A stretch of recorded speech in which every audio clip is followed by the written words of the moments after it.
Bon, on est mercredi 21 mai et je commence ce vlog lecture aujourd'hui parce que du coup j'ai fini le précédent hier et aujourd'hui j'aimerais lire Le chant des rivières englouties. Donc on est sur une fantaisie asiatique. Alors au niveau du résumé, je sais qu'on va suivre du coup Xishi, je sais pas si je le prononce bien, qui est connu pour sa beauté, qui est vue comme une bénédiction pour les villageois de son village. Et un jour, elle va attirer l'attention d'un conseiller militaire, Fenli, qui va lui offrir une opportunité, celle d'utiliser son don du coup pour renverser le royaume voisin. J'en sais pas plus. Il est assez court, il fait moins de 400 pages, donc je vais essayer de le lire entièrement aujourd'hui. Ouais, il fait presque 350 pages. Et sinon, aujourd'hui, pendant ma pause au taf, j'ai lu La femme de ménage se marie que j'avais reçu en service de presse numérique. Écoutez, je comprends pas trop le concept. Enfin, là, ça fait beaucoup de livres dans la saga La femme de ménage. C'était pas mauvais en soi. Enfin, c'était une lecture hyper rapide parce qu'il fait une centaine de pages. Je l'ai lu hyper rapidement. C'est toujours aussi addictif. Après, je pense que c'est clairement un livre qui a été écrit pour les lecteurs parce que bah, il se passe rien quoi, il y a pas de retournement de situation, il y a pas de en gros, c'est juste le jour du mariage de Millie et Enzo, du coup ça se passe entre le tome 2 et le tome 3 et en gros, Millie se réveille avec un message d'un mec qui dit qu'il va la tuer, donc elle suppose que c'est le mari d'une femme qu'elle a aidée. Mais voilà. Et aussi, j'ai commencé Count Up que j'avais reçu en service de presse numérique avant de le recevoir en papier. Parce que je sais pas quand est-ce que je vais le recevoir. Et écoutez, bah, j'ai fini par le commencer à ma pause en fait. Donc j'ai lu un petit peu. Mais je pense que je le reprendrai plus tard. Là, mon objectif d'aujourd'hui, c'est vraiment de lire ce livre-là. Euh, J'espère qu'il va être bien, hein. J'ai des attentes parce que ce livre-là, j'ai failli l'acheter en VO, donc j'ai failli reperpétuer ma malédiction. Sauf que c'est le prix qui m'a freiné parce que déjà en VO il était pas très long et il coûtait 32 euros. Alors il était trop beau hein, parce que c'était un relié Jaspé et les livres anglais Jaspé c'est quand même assez rare. Mais quand j'ai vu 32 euros et je crois qu'en VO il faisait 330 pages, je me suis dit je suis une bouffonne mais pas à ce point. Du coup, voilà, j'avais attendu la traduction française. Et écoutez, je vous ferai des updates pendant ma lecture.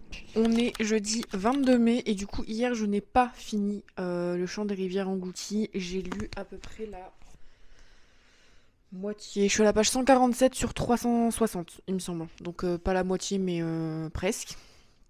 Normalement je le finis ce soir, j'espère parce que là j'ai un immense mal de crâne. Donc voilà, juste c'est pas trop ce à quoi je m'attendais par rapport au résumé que j'avais lu. Bah, enfin si, ça suit le résumé, mais c'est juste que du coup il y a une petite romance entre, je sais déjà plus comment elle s'appelle, Xishi et Fenli, et elle est hyper rapide. En fait, très vite, elle lui fait comprendre qu'il lui plaît.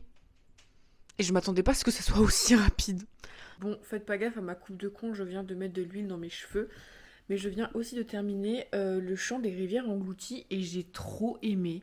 En fait, dites-vous que là, j'ai repris ma lecture en ayant un petit peu la flemme parce que hier, j'ai lu 150 pages et c'était bien, mais sans plus. Et en fait, comme je vous dis, comme j'avais commencé Count Up, je voulais trop continuer. Mais là, j'étais complètement happée par ma lecture et je m'attendais pas du tout à cette fin. Vraiment, c'était trop trop bien. C'était incroyable au niveau. La plume, elle est super belle, elle est hyper fluide et hyper addictive. J'ai adoré le personnage de Xishi. Au début, je trouvais que c'était pas forcément cohérent parce que c'est censé être une paysanne un peu. Elle vient d'un village un peu pauvre et elle se retrouve à du coup être concubine d'un roi. Et je la trouvais trop à l'aise dans son rôle. Mais en fait, bah non, on se rend compte que elle évolue juste au fur et à mesure du livre. Et je sais pas, je l'ai trouvée hyper humaine, hyper authentique. Et forcément, elle doit se rapprocher du roi ennemi. Et c'est une humaine, donc elle éprouve des sentiments. Et je sais pas, je trouve que la morale aussi derrière le livre était super bien trouvée. Il paraît que c'est inspiré de la légende des quatre beautés de Chine antique. Je connais pas du tout cette légende, mais c'était incroyable. Et ouais, c'est vraiment genre. Bah, de toute façon, c'est écrit, c'est une épopée sur la féminité, la guerre, le sacrifice et l'amour éternel. C'est complètement ça.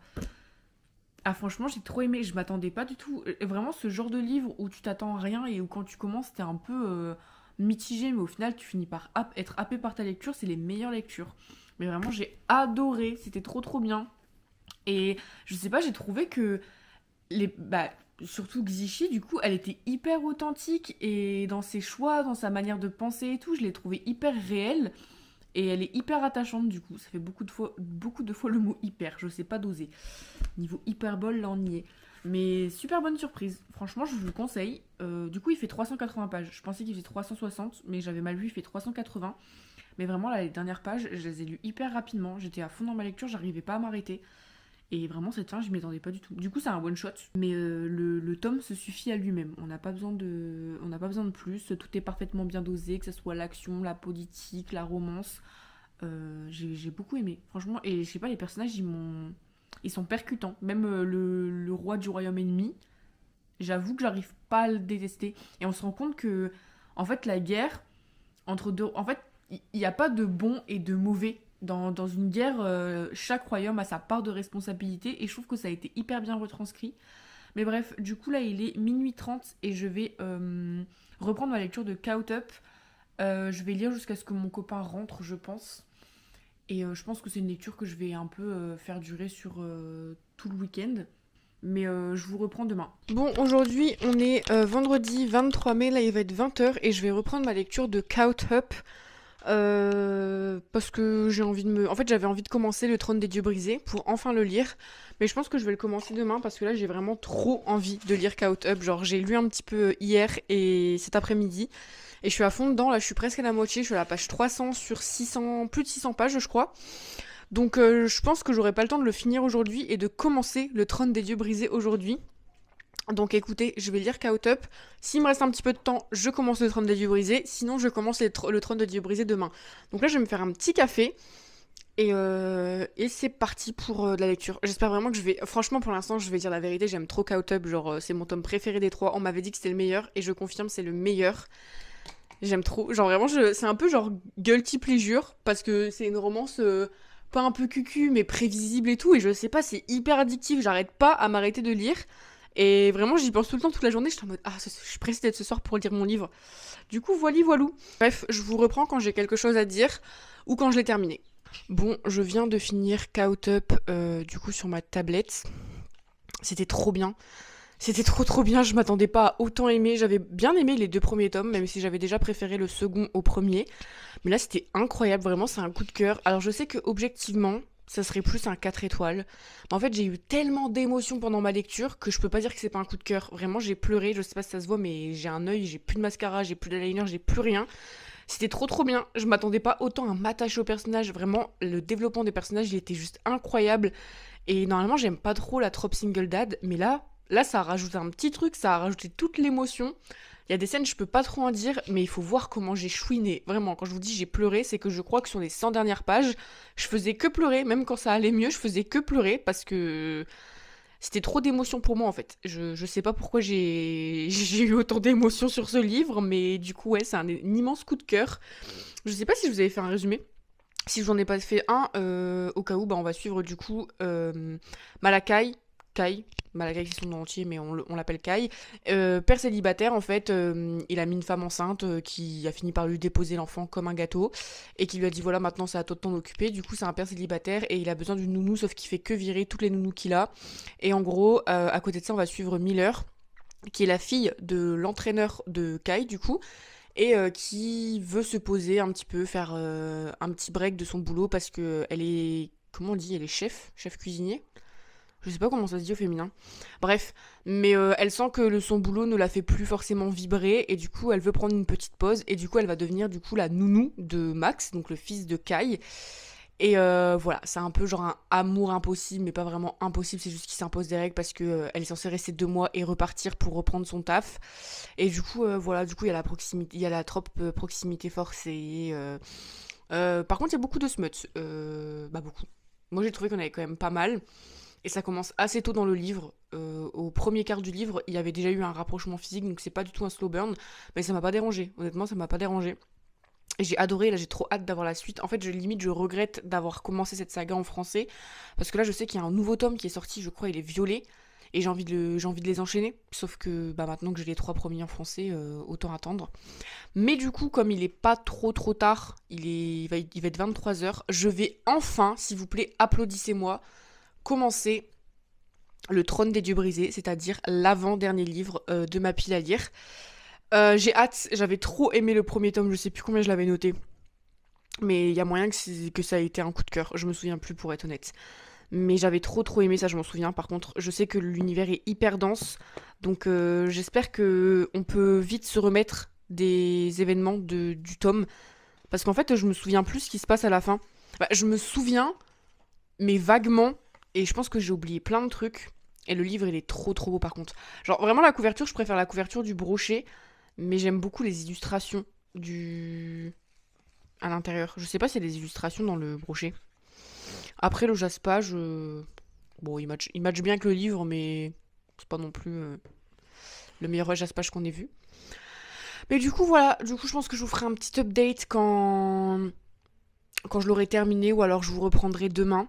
Yo la team, je vous ai complètement oublié, je suis désolée. Mais du coup, de toute façon, j'ai pas beaucoup lu. Hier, j'ai lu à peu près 150 pages de Apprentice to the Villain.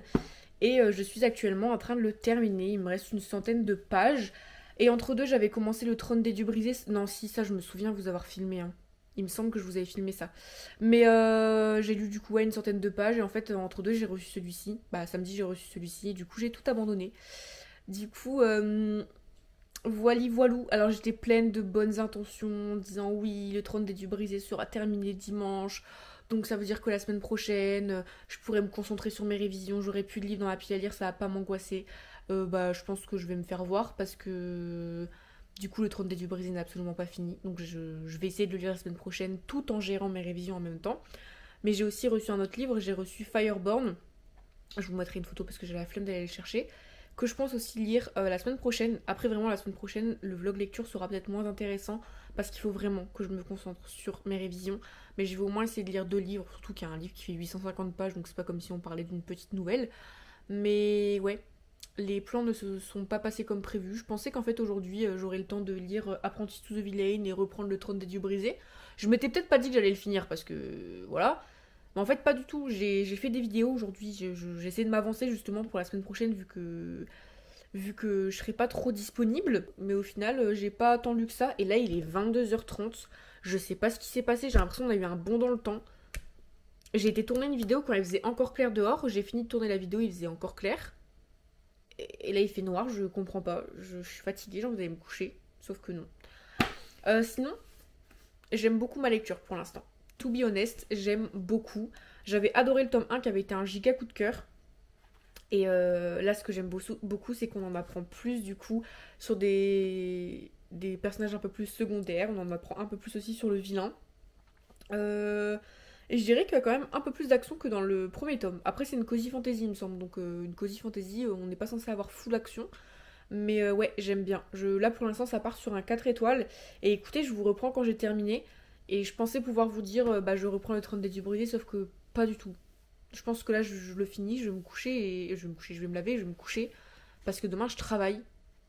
Voilà, je sais pas dans quel monde je me suis crue. Mais voilà. Bon, il va être minuit et je viens de finir Apprentice to the Villain. Et bon, je change ma note. C'est un 4,5 sur 5. Les révélations de fin, j'ai beaucoup aimé. Je m'y attendais pas du tout. En fait, j'ai pas essayé de deviner encore une fois. Et j'ai été plutôt agréablement surprise. Ce que j'ai vraiment aimé dans ce tome, c'est qu'on se concentre un peu plus sur les autres personnages. On apprend plein de choses sur Becky, notamment. Il y a des personnages dont je peux pas parler, parce que sinon c'est un spoil. Mais j'ai beaucoup aimé les voir. En fait, je peux trop rien dire sur ce tome parce que vraiment ça va tout spoiler.